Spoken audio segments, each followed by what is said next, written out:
ਰਵਾਇਤ ਹੈ ਸਊਦੀ ਅਰਬ 'ਚ ਜਿੱਥੇ ਪੈਸਾ ਆਮ ਹੈ, ਹਕੂਮਤ ਇਨਸਾਫ ਵਾਲੀ ਹੈ, ਖੁਦਾ ਦੀਆਂ ਨੇਮਤਾਂ ਆਮ ਹੈ।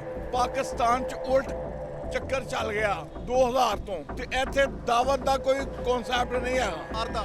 ਇੱਥੇ ਮਾਰਤਾ ਵਾਲੇ ਲੋਕ ਖੁਦਕੁਸ਼ੀਆਂ ਕਰ ਰਹੇ ਆ। ਬਿਜਲੀ ਦਾ ਬਿੱਲ 20,000 ਰੁਪਏ ਬਿਜਲੀ ਦਾ ਬਿੱਲ ਆਉਂਦਾ, 10,000 ਸੂਈ ਗੈਸ ਦਾ ਬਿੱਲ ਆਉਂਦਾ, 40,000 ਬੰਦੇ ਦੀ ਇਨਕਮ ਹੁੰਦੀ ਤੇ 30,000 ਰੁਪਏ ਬਿੱਲ ਦੇ ਦੇਗਾ ਤੇ ਕੀ ਕਰੇਗਾ? 6 ਅਫਰਾਦ ਦੀ ਫੈਮਿਲੀ ਨੂੰ ਉਹਨੇ ਤੇ ਫਿਰ ਮਰਨਾ ਹੀ ਹੈ। ਉਹਨੇ ਤੇ ਦੁਆ ਕਰਨੀ ਰੱਬ ਮੈਨੂੰ ਮੌਤ ਦੇ ਦੇ, ਇਸ ਤੋਂ ਬਿਹਤਰ ਮੌਤ ਹੈਗੀ ਹੈ। ਇਹ ਮੇਰਾ ਹੁਕਮਰਾਨਾਂ ਨੂੰ ਪੈਗਾਮ ਹੈ। ਮੈਂ ਵੀ ਮਰਨਾ, ਉਹਨਾਂ ਨੇ ਵੀ ਮਰਨਾ, ਮੈਂ ਵੀ ਕਬਰ 'ਚ ਜਾਣਾ, ਉਹਨਾਂ ਨੇ ਵੀ ਕਬਰ 'ਚ ਜਾਣਾ। ਲਿਹਾਜ਼ਾ ਖੁਦਾ ਦਾ ਖੌਫ ਕਰਨ ਔਰ ਆਵਾਮ ਦੀ ਬਿਹਤਰੀ ਵਾਸਤੇ ਕੰਮ ਕਰਨ। IMF ਕੋ ਉਧਾਰ ਨਾ ਲੈਣ। ਜਿਹੜਾ ਉਧਾਰ ਲੈਂਦਾ ਹੈ ਉਹ ਕਦੀ ਕਾਮਯਾਬ ਨਹੀਂ ਹੁੰਦਾ। ਤੇ ਮੇਰੀ ਹੁਕਮਰਾਨਾਂ ਅੱਗੇ ਰਿਕੁਐਸਟ ਹੈ ਕਿ ਉਧਾਰ ਦਾ ਖਿਆਲ ਛੱਡ ਦੇਣ।